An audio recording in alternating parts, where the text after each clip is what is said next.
साथियों, कैसे हैं आप? राधे राधे। जिनकी माया ग्रंथि टूट गई, ऐसे आत्माराम आपात काम जीवन मुक्त मुनिगण भी भगवान श्री हरि के हेतु की भक्ति करते हैं, क्योंकि श्री हरि में ऐसे ही गुण हैं। आज जिसका हम प्रसंग कर रहे हैं वह भक्त राजा जनक है। महाराज का निमित्त शरीर मंथन करके ऋषियों ने जिस कुमार को प्रकट किया वह जनक कहा गया।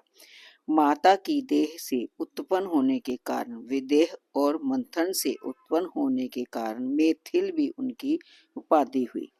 इस वंश में आगे चलकर जो नरेश हुए वे सभी जनक और विदेह कहलाए।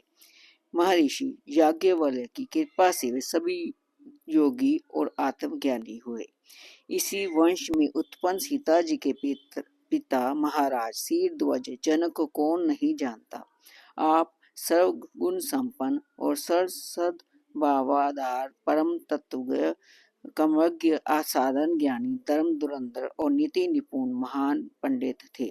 आपकी विमल कृति विविध भांति से गाई गई है, परंतु आपके यथार्थ महत्व का पता बहुत थोड़े लोगों को लग सका है।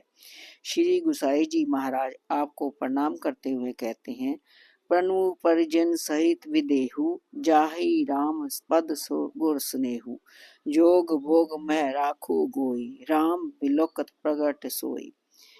प्यारी दुलारी सीता जी के स्वयंवर की तैयारी हुई। देश विदेश के राजा महाराजाओं को निमंत्रण दिया गया।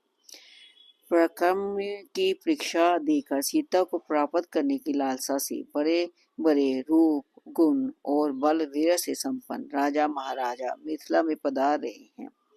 इसी अवसर पर गदी तन्य मुनि विश्वामित्र जी अपने तथा अन्याय ऋषियों के यज्ञों की रक्षा के लिए अवधराज महाराज दशरथ जी उनके प्राणाधिक प्रिय पुत्र श्री राम लक्ष्मण जी को मांगकर आश्रम में लाए थे। यदि कथा प्रसिद्ध है। श्री विश्वामित्र मुनि भी महाराज जनक का निमंत्रण पाते हैं और दोनों राजकुमारों को साथ लेकर मिथिला की ओर प्रस्थान करते हैं। रास्ते में शापग्रस्ता मुनि पत्नी अहल्या उद्धार करते हुए परम कृपालु श्री कौशल किशोर जी कनिष्ठ भ्राता सहित गंगा स्नान करके वनोपवन के प्राकृतिक सौंदर्य को देखते हुए जनकपुरी में पहुंचते हैं और मुनि सहित नगर से बाहर मनोरम आम वाटिका में ठहराते हैं। मिथिलेश महाराज इस शुभ स्वाद को पाकर शेष समाज सहित विश्वामित्र जी के दर्शन और स्वार्थगात आते हैं और उन्हीं को साष्टांग प्रणाम करके आज्ञा पाकर बैठ जाते हैं। इतने में ही फुलवारी को देखकर श्याम गौर मृदु विहस किशोरा लोचन सुगध विश्वचित चोरा। श्याम गौर शरीर किशोर व्यवहारी नेत्रों को परम सुख देने वाली अखिल विश्व को के चित्त को चुराने वाली जुगल जोड़ी वहां आ पहुंची। ये तो बालक, परंतु इनके आते ही लोगों पर ऐसा प्रभाव पड़ा कि सब लोग उठ खड़े हुए। उठे सकल जब रघुपति आए विश्वामित्र सबको बैठाते हैं। दोनों प्रभु शील संकोच के साथ गुरु के चरणों में बैठ जाते हैं। जहाँ जनक राज की बड़ी विचित्र दशा होती है, उनकी प्रेम रूपी सूर्य कांत मणि श्री राम रूपी प्रत्यक्ष प्रचंड सूर्य की रश्मियों को प्राप्त कर द्रवित होकर बह चलती है। गुप्त प्रेम धन श्री राम की मधुर छवि देखते ही सेक्स प्रकट हो गया। युगों के सचिव धन का खजाना अकस्मात खुल पड़ा। मूर्ति मधुर मनोहर देखी बेव विदेहु विदेहु विशेषी। प्रेम मगन मन जाप जप नप करी विवेक दर्दीर। बोले मुनि पद नाई सिर गदगद गिरा गंभीर। कहु नाथ सुंदर दो बालक मुनि कुल तिलक की नृपकुल पालक। ब्रह्मा जो निगम नहीं कई गावा उबे वेश दर की सोई आवा। सहज विगा रूप मन मोरा थकित होम होत चित्त जत चकोरा। ताते प्रभु पूछे सत्यभाव कहु नाथ जन करहु दुहाओ। जनक जी कहते हैं, मुनिनाथ छिपाइए नहीं, ये सच बतलाइए ये दोनों कौन है। मैं जिस ब्रह्मा में लीन रहता हूँ, क्या वह वेद बंद ब्रह्मा ही इन दो रूपों में प्रकट हो गए रहा है। मेरा स्वाभाविक ही वैराग्य मन आज चंद्रमा को देखकर चकोर की भांति थका जाता है। जनक की इस दशा विचार कीजिए। जनक का मन अत्यधिक प्रेम के कारण बलात् ब्रह्म मुख सुख को छोड़कर राम रूपी के गंभीर मधुर सुधा समुद्र में निमग्न हो गया। इन्हीं की बिलोकत अति अनुरागा बर बस ब्रह्म सुखी मन त्यागा।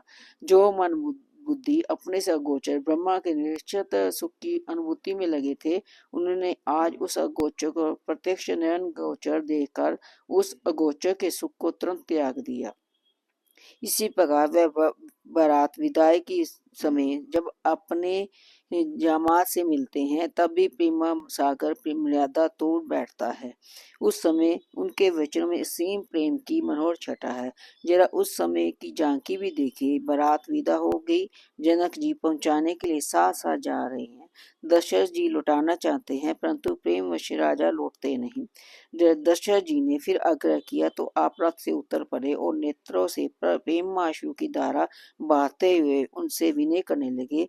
इसके बाद मुनियों से स्तुति प्रार्थना की। तदनंतर श्री राम ने अपने प्यारे जमाता राम के समीप आए और कहने लगे, राम करो के भांति प्रशंसा, मुनि महेश मानस हंसा, करे जोग जोगी जय लागी, कोहु मोहु ममता मृदु त्यागी, व्यापक ब्रह्मा अलाख अविनाशी, चिंदानंद निर्गुण अगुण राशि, मन समेत जय जान न बानी, तरिक न सके सुकल अनुपमानी, महिमा निगम नहीं कही कही, चोतिल ही काल एक सरही, नयन विषय मोह कहू ब्यो, सो समस्त सुख मूल, सभी लाऊ जग जीव कै भय इस अनुकूल, सभी भांति मोय दिन बराए, निजन जान लेने अपनाई, होए सहस उसदार शेषा, कले कलप कोटिक वर लेखा, मोर भाग्य राउर गुण गाथा, कहे न शेष सुनो रघुनाथा, मैं कुछ कहूँ एक बल मोरे, तुम्हें जय सने सुठ थोरे, बार बार मांग्यो कर जोरे, मन हरि परिहरि चरण जन गोरे। धन्य धन्य जनक जी, धन्य आपकी गुप्त प्रेमा भक्ति। जब मिथिला जी समाचार पहुंचा कि महाराज दशरथ ने श्री राम को वनवास दे दिया, तब जनक जी ने कुशल राजनीति की भांति अयोध्या का समाचार भरत की गतिविधि जानने के लिए गुप्तचर भेजे। भरत के अनुराग परिचय पाकर वे चित्रकूट अपने समाज के साथ पहुंचे। चित्रकूट में महाराज की गंभीरता जैसे मूर्तिवान हो गई। वह ना तो कुछ भरत जी कह पाते और ना ही श्री रामचंद्र से। कहते हैं उनकी अपार भक्ति तथा श्री राम के परात्पर स्वरूप अटूट विश्वास है। महारानी कौशल्या उनके पास सुन नयन जी के द्वारा संदेश भिजवाती है, किंतु वह कहते हैं कि भरत और श्री राम का परस अनुराग है, उसे समझा ही नहीं जा सकता, वे अतृप्त है। सवे महाराज के बोध रूप चिंत में जिनका निगूढ़ प्रेम है, इसका कोई भी अनुमान नहीं कर सकता। जनक कर्म योग के श्रेष्ठ आदर्श है, ज्ञानियों के अग्रण्य है और 12 प्रधान भागवताचार्यों में है। उनकी परम ज्ञानी थे, परंतु परम ज्ञान की अवधि तो यही कहते हैं, ज्ञान में स्थिर रहते हुए परम ज्ञान स्वरूप का भगवान की मूर्ति मान माधुर्य को देकर उस पर रीझ जाए।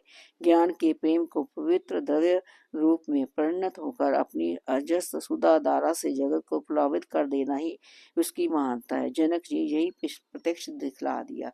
ये प्रसंग आपको कैसे लगा मुझे जरूर बताइए। धन्यवाद।